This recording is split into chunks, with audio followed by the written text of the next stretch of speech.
Fala galera, mais um vídeo aqui pro canal.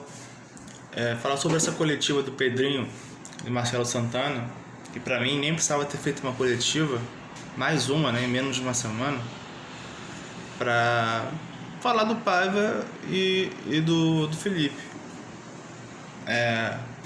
Ontem, depois do jogo, ele já tinha comunicado que o Paiva sairia, e em poucas horas o GE, né, já colocou que o Felipe ia assumir. Então não foi surpresa para ninguém o que o Pedrinho falou. Então assim, era mais fácil ter feito um pronunciamento ali, ou ontem mesmo, falar, ó, o Paiva não vai continuar, o Felipe vai ser o técnico durante os 3 jogos.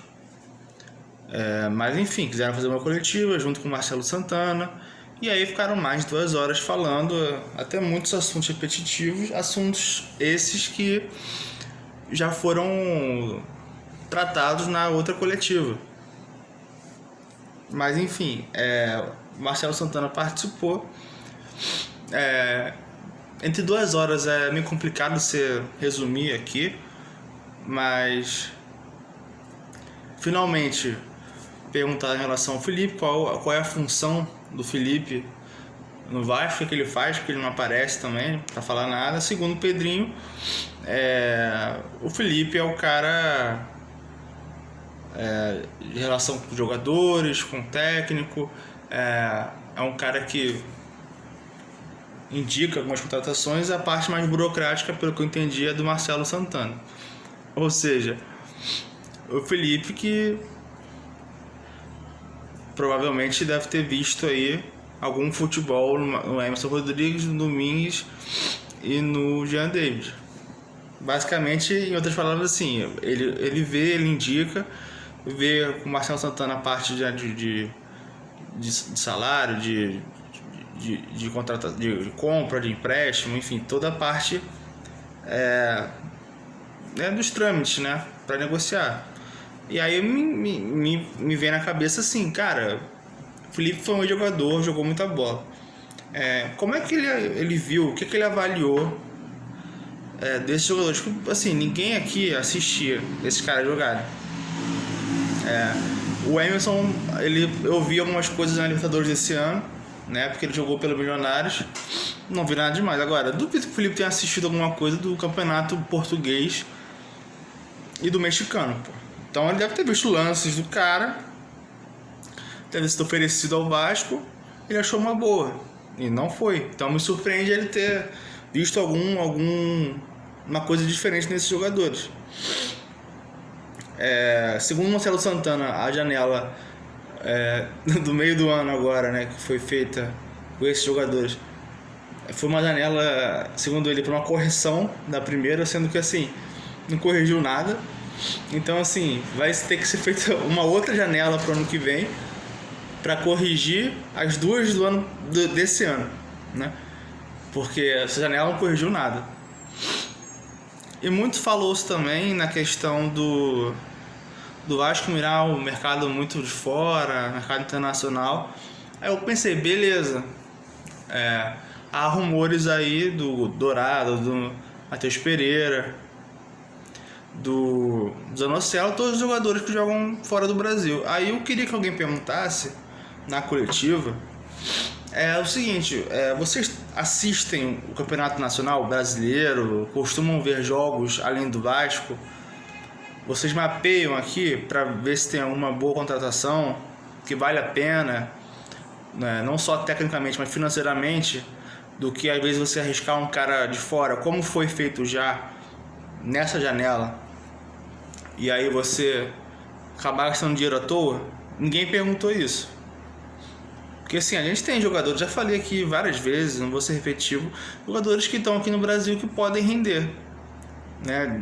Dependendo dos jogadores, do time estruturado que tenha, do técnico, ele pode render mais. Não é porque o cara tá jogando num time, com menos camisa, o time que tá na parte de baixo, automaticamente ele vai ser um jogador ruim. O entorno às vezes não colabora.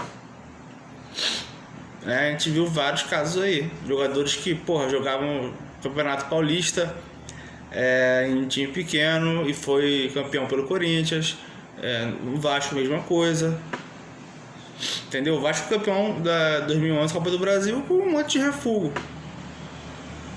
O próprio Bernardo tava, assim, se não me engano, tava no Goiás, mas tava problema de disciplina, não tava, no Cruzeiro não se firmou, não quis voltar pra lá também. O Vasco trouxe ele, pô, ele foi campeão, era o 12º jogador. O Alexandre tava também encostado no Inter, o Diego Souza tava mal no Atlético Mineiro. Foi todo assim, todo formado em jogadores experientes, porém que não estavam numa boa fase. E o que eu tô falando agora não é jogadores que estejam ruins. Jogadores que estão, às vezes, num time que não tá bem, tá na parte de baixo, até inferior ao Vasco na tabela, mas que podem agregar.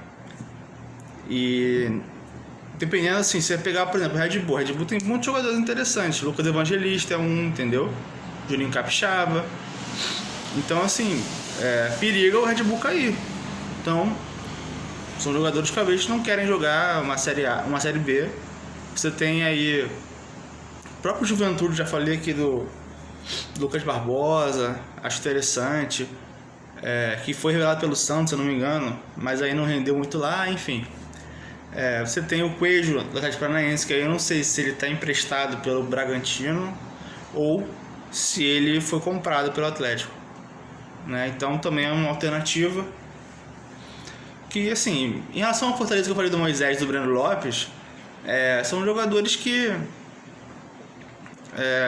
sempre quis ver no Vasco, principalmente o Moisés, mas não devem sair, então é complicado. Mas esses times, assim, esses jogadores que eu falei, são jogadores que estão lá embaixo.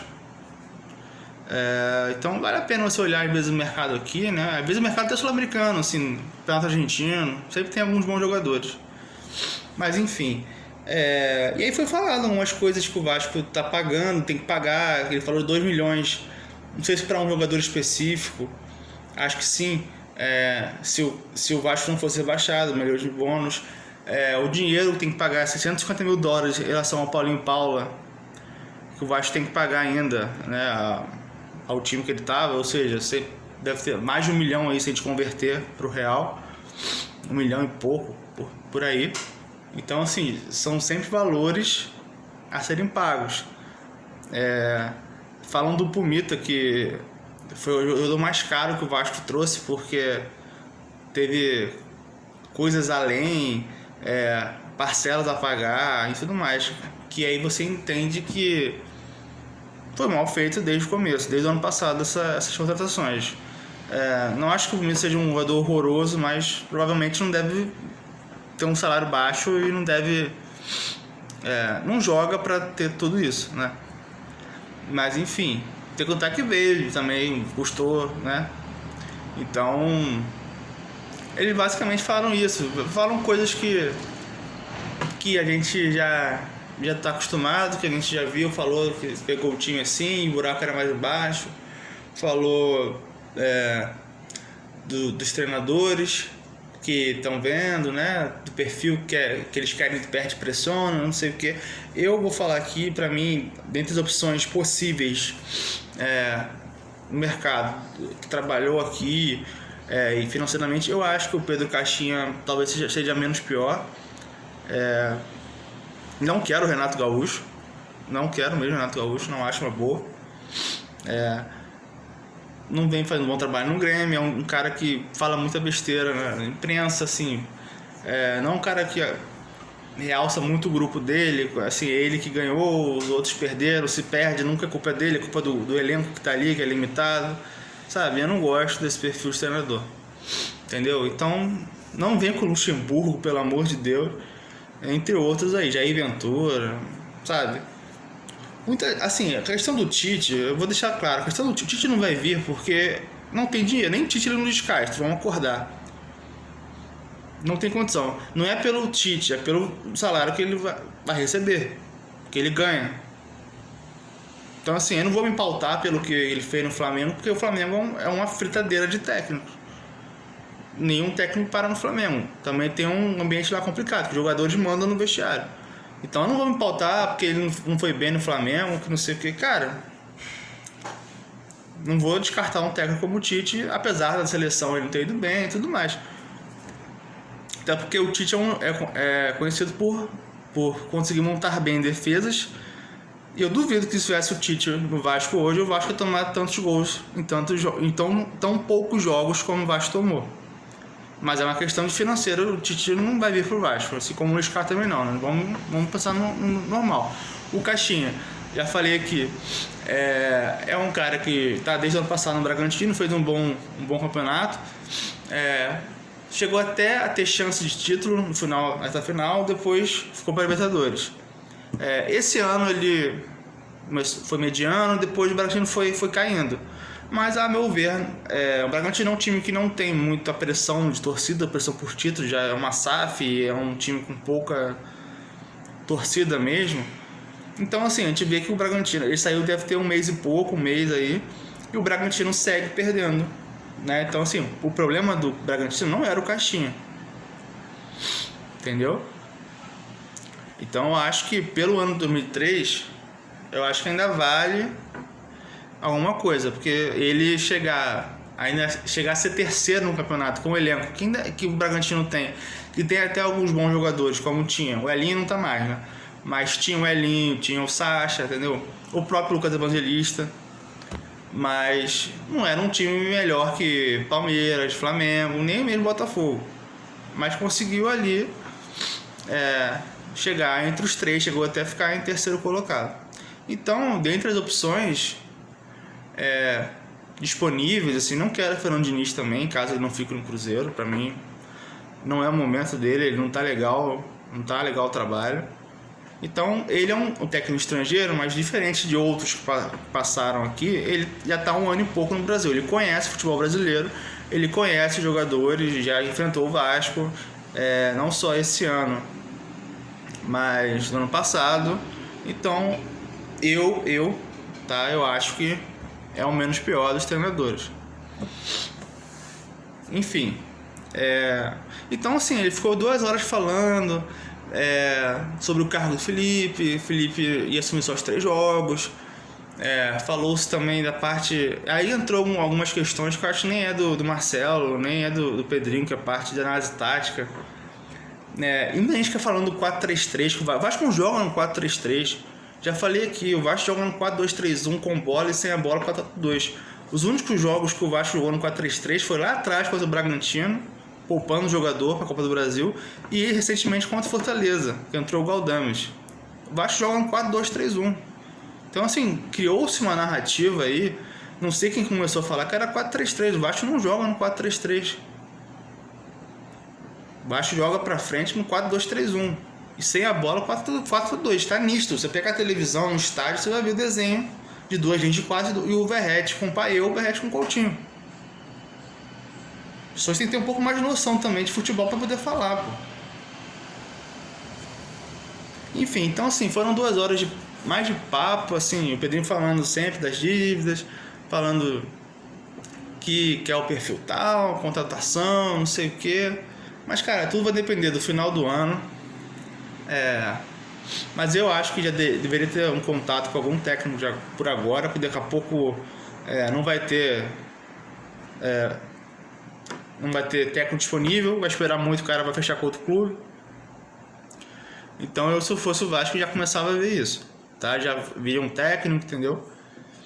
E é isso, e olhar o mercado nacional.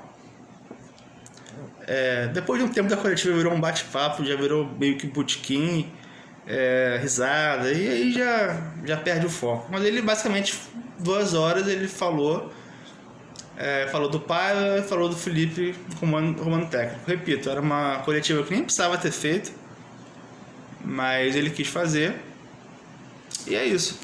Agora vamos ver como é que vai ser esse time para sábado contra o Atlético Goianiense, como é que o time vai se portar, como é que o Felipe vai armar esse time. É duro, meus amigos, é duro. E vamos ver como é que vai ser o ano que vem. Resumindo, só uma revenda da SAF, investidor botando grana pra gente conseguir melhorar a questão das dívidas e reforçar melhor o Vasco. Do contrário, vai ser cinto apertado. Valeu!